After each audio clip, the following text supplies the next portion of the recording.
nikaze nshuti uteze amatwi ikiganiro cya bugufi. Ngiyeho bageze ikiganiro nitwa Pastor Christophe wabakurikiza. Twishimiye rero kubasanga mwiteguye kino kiganiro. Turabibutsa ko iki kiganiro kiboneka kuri chaîne ya YouTube yitwa Messiah Gospel and Truth Salvation Ministries. Ndetse ukeneye kugikura mu buryo bwa audio urashobora kugenda kuri Vidimate cyangwa se Snaptv. Umuntu ufite izo application arashobora kukibona mu buryo buri audio. Turabashimiye cyane rero. Dushimiye Imana rero ko iduhaye iki gihe yongeye kuduha uyu munsi kugira ngo twongere tubonane. Reka rero dusenge Imana tuyishimira ibyiza yadukoreye. Muri icyumwe kirangiye tukaba tugiye gutangira n'ikindi kugira ngo itugire neza. Reka rero dusenge duce bugufi mu mitima yacu. Amen. Mana nziza, Imana ifite imbaraga n'ubushobozi, ndagushimira ko wongeye kutugeza kuri munsi wo kwa mbere. Mwami, hari icyo udushakaho, niyo mpamvu watugejeje kuri uyu munsi. Ariko tudashidikanya tuzi ko icyo dushaka ari kugira ngo tugire imitima itunganye kandi inoze. Reka rero turi imbere z'ubwiza bwawe, ijambo ryawe rigiye kuza hagati mitwebwe. Reka iri jambo rihindure kandi ridukoreshe kugira ngo Mwami Imana tubashe kugira mu nzira yawe igororotse. Urakoze rero kugiye kubana natwe kandi kugiye kudushyikira. Reka ibyo ushima ushaka ibyo komeza gukora ku bw'izina rya Yesu Kristo umukiza wacu. Amen. Nshuti rero uri ukurikiye iki kiganiro, turacyakomeza ibiganiro cyangwa se turacyakomeza ibimenyetso biranga umuntu waciye bugufi. Tuzajya tukomeza tubivugaho. Uyu munsi rero tugeze ku kimenyetso kivuga ngo kubabazwa n'ibyaha by'abandi byaba ari ibyawe, ukihana ugasenga Imana ndiho iminsi yose yo kubaho kwawe. Ngo ugasenga Imana niyo yitwa ndiho, niryo zina ryayo, iminsi yose yo kubaho kwawe. Kuko ntabwo ushobora gusenga Imana ngo uhamanye nayo utabanje kwihana ibyaha. Ubwo rero ariko reka turebe kuri kano kagingo cyangwa se kuri iyi article ivuga ngo kubabazwa n'ibyaha by'abandi. Nibyo tugiye kurebaho kugira ngo tubashe kureba, kuko abantu benshi bajya bakunda kumva yuko niba mugenzi wawe yacumuye, yavuye mu byizerwa, yari umukristo, ukumva ntacyo bikubwiye. Ariko burya ku muntu wamaze guca bugufi, ukwiriye kumva neza yuko niba mugenzi wawe yacumuye, niba mugenzi wawe yakoze icyaha, yataye inzira, ukwiriye kumubwira ngo gahindukira, garuka, va mu byaha. Ukababazwa n'ukuntu avuye mu murimo w'Imana, avuye mu gakiza, ataye inzira y'Imana. Ahubwo ntiwishimire ngo awa siwe byabaho. Reka rero tugiye gusoma ijambo ry'Imana. Dusoma mu gitabo cyo kubara, ni muri bya bitabo bitanu bya Mose. Mu bitabo bitanu bya Mose turasomamo igitabo kimwe cyitwa kubara, ibice byaho 14. Dusome duhereye ku murongo waho wa 19.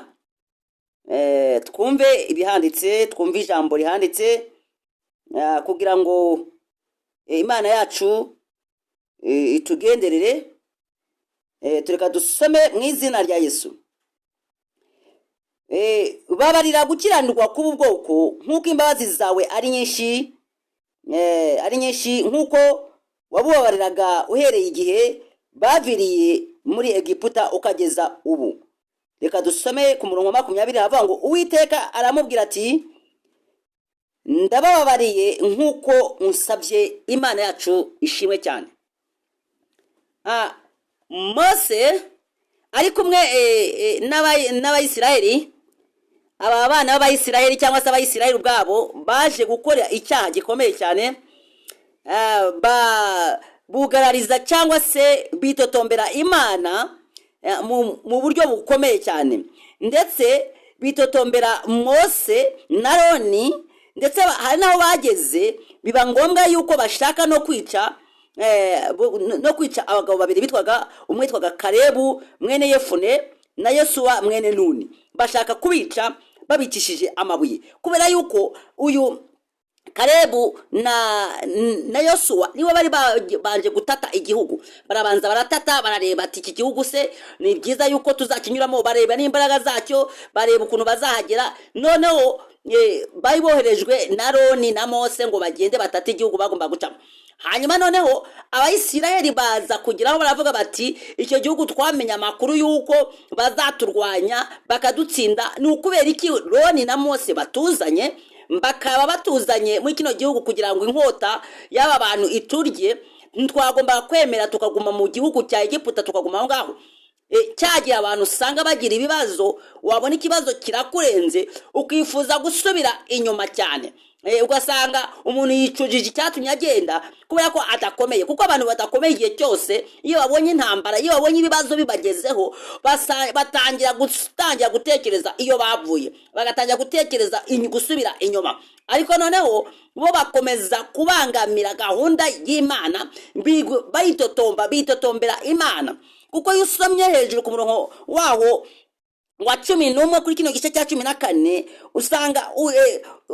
usanga ukuntu ugakomeza ukamanuka ukajya ku gice cya 19, usanga ukuntu abantu bari bagomeye Uwiteka. Kuko ngo Uwiteka yabwiye Mose ati ubu bwoko buzageza he kunsuzugura. Icyo cyari cyaha cya mbere bari bakoze cyo gusuzugura Imana, kuko Imana yanga urunuka abantu bayisuzugura. Ngo buzageza he kutanyizezwa n'ibimenyetso byose nakoreye hagati muri bo. Numva ko cyari ikibazo gikomeye. Imana yabonaga ko abantu badashobora kubasha kureba. Abayisiraheli ntabwo barebaga ngo barebe iby'Imana yakoze.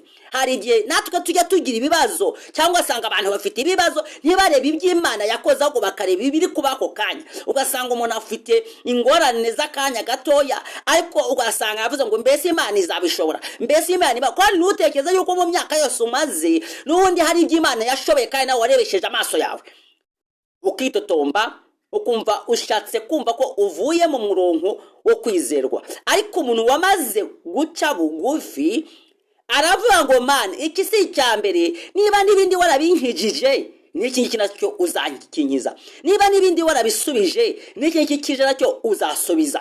Haleluya. Nicyo kiranga umuntu waciye bugufi. Imana atishimwe cyane. Nuko none rero aba Bayisiraheli bagomera aba bantu ndetse bashaka kubagira nabi. Noneho Uwiteka aravuga ngo ni ngombwa yuko aba bantu ngiye kubarimbura, ndabateza mugiga. Ariko Mose aravuga ati Mana, ibi bintu wibikora kubera yuko bavuye mu gihugu cya Egiputa, ubabwira yuko uvuga yuko uzabana nabo. Abantu benshi bazi ko uri kumwe nabo, bazi ko uzagendana nabo, bazi ko uzakora ibitangaza hagati muri bo, bazi ko uzabakiza ikiguyi, bazi ko uzabarinda ibintu bikomeye. Niba uramuka ubishe batageze mu gihugu wabasezeranyije, bazavuga ko wowe Mana wananiwe, bazavuga yuko utagishoboye, bazavuga yuko utakiri Imana, abantu bose bazaguseka. Hanyuma ikiza nuko ubu bwoko wabubabarira, nkuko iri jambo ribone, nkuko ahangaha tusomye ku murongo waho wa 20 wa 19 habivuze ngo babarira gukiranirwa k'ubwoko nkuko imbabazi zawe ari nyinshi, nkuko babariraga uhereye igihe baviriye muri Egiputa ukageza ubu ngubu. Ni ukuvuga ngo si ubwa mbere Abayisiraheli bakoze ibyaha, ariko Mose aravuga ngo bababarire wongere ugire imbabazi nka cyagiye bagucumuyeho, cyagiye bagusuzuguye, wongere ubagirire imbabazi. Ni ukuvuga ngo Mose yagize impuhwe, ababazwa n'ibyaha by'Abayisiraheli, aremera ajya kwitambika imbere y'Imana, aravuga ngo Mana, ndababaye cyane yuko bakoze ikibi, ndababaye yuko bagusuzuguye, ndababaye yuko banze kukumvira, ndababaye yuko banze kukwizera, ariko nubwo bigenze gutyo bababarire. Nicyo kiranga umuntu waciye bugufi, kumva yuko ukwiriye gusabira mugenzi wawe imbabazi ku Mana, kumva ko niba uri umupastori uyoboye umukumbi, ntukwiriye kwifuza yuko abantu baguye ngo uvuge ngo runaka araguye, niba aguye ngo natakare ujugunyara ku ruhande, umujugunye umurenze nk'urugo nuko nabyita, ahubwo babazwa nuko yabacumuye umusabire ku Mana imbabazi. Nicyo kiranga umuntu waciye bugufi, nicyo kiranga umupastori waciye bugufi, nicyo kiranga umwarimu cyangwa umuvugabutumwa waciye bugufi, nicyo kiranga umushumba waciye bugufi ukunda intama, nicyo kiranga umuntu uwo ari we wese w'umukristo wamenye Yesu akaba yaraciye bugufi, nicyo kiranga uwo muntu aca bugufi akababazwa n'ibyo byaha. Mose ababazwa n'ibyaha by'Abayisiraheli, ariko aragenda ayegera Uhoraho aramubwira ngo ni ukuri ndabizi, atangira kumwibutsa imirimo yose Uhoraho yagiye akora, n'ibyo yavuze, n'ibyo yabwiye Abayisiraheli, n'ibyo amahanga azi atari yamenya Imana. Aravuga ngo bababarire nubwo bakoze icyaha, bababarire. Haleluya, bababarire.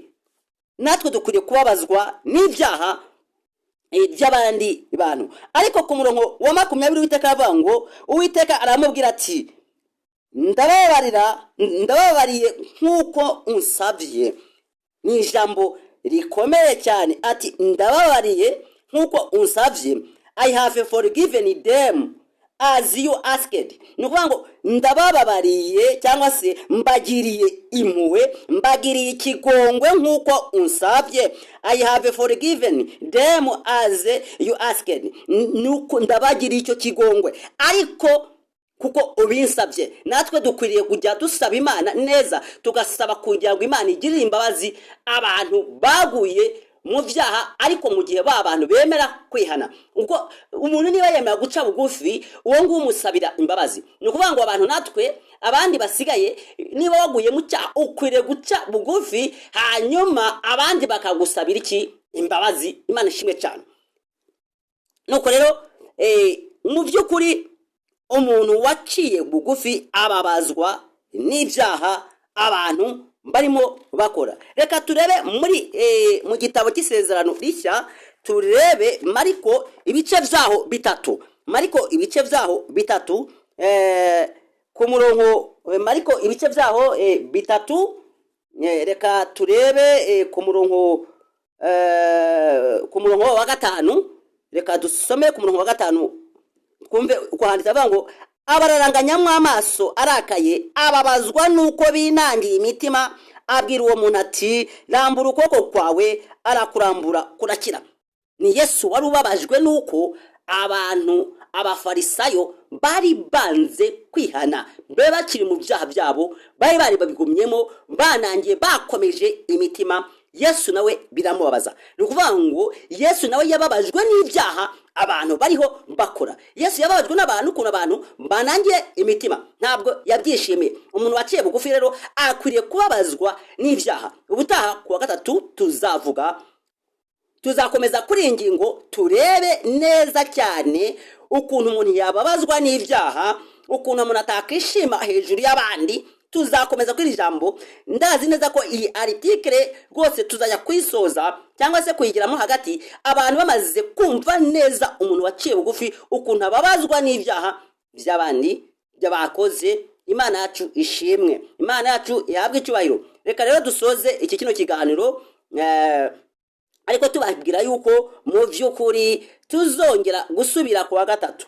Ariko mbabwira ngo bene data, tubabazwe n'ibyaha abandi bakoze. Hanyuma rero inshuti yoruteza amatwi iki kiganiro, ndakubwira ngo tugisoreje ahangaha, ariko nkusaba ngo mudusengere, musenge kino kiganiro nshuti, mugisenge kuko abadayimoni bagihagurukira.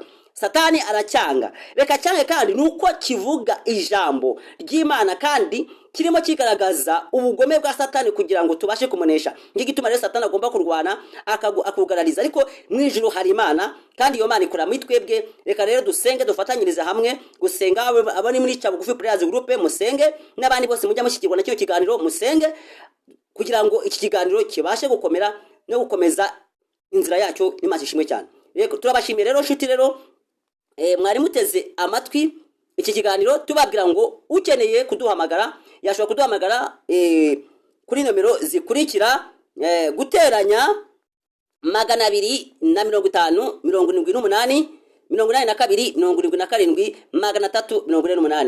plus 250 78 82 77 648. Izo nimero ushobora kuduhamagaraho. Ikindi nkuko nabibabwiye, urashobora kurundi kugenda ufite application ya Bidimeti cyangwa Snap TV, urashobora kudownloadinga icyo kiganiro, ariko ukabanza ugakora subscribe. Kandi ushaka ko tugusengera none bashobora guhamagara kuri izo nimero tukagusengera tukakurangira uwo Yesu ukiza, Yesu utabara, Yesu ugira neza abantu. Imana ishimwe cyane kandi ihabwe icyubahiro. Tuzajya gusura rero ku munsi wo kuwa gatatu, nakagaruka. Shalomo, shalomo, shalomo. Ndiho abaye namwe kandi ari indi miryango yanyu. Imana ibahezagire cyane.